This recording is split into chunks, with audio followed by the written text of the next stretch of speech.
I am James Wrigley asked, but how much higher is a fixed rate versus variable rate? Then how long does a variable rate have to be above fixed rate for you to be better off? That's a really great question.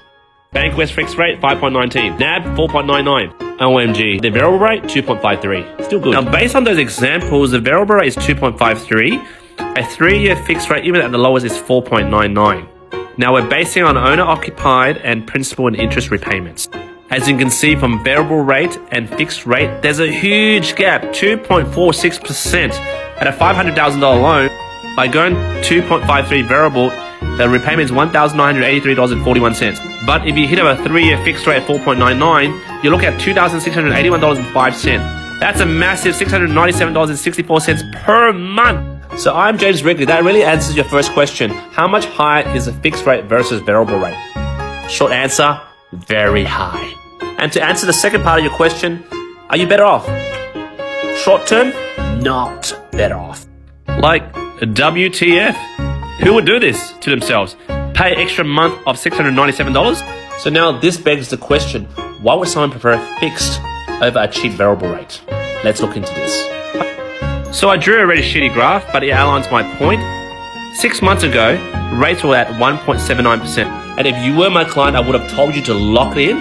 If not, I would have smashed you in the face. Then 3 months ago it was 2.07%. Then 3 weeks ago it was 3.29. Then a week later it was 3.79. And right now it's 4.99. And it was at this point, dropping a pin here, when the RBA raised rates by 0.25%.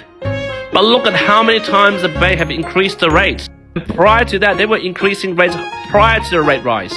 Aside from the fact that banks are being banks, greedy assholes, banks are dangling that carrot stick in front of you with the variable rate, the cheap variable rate.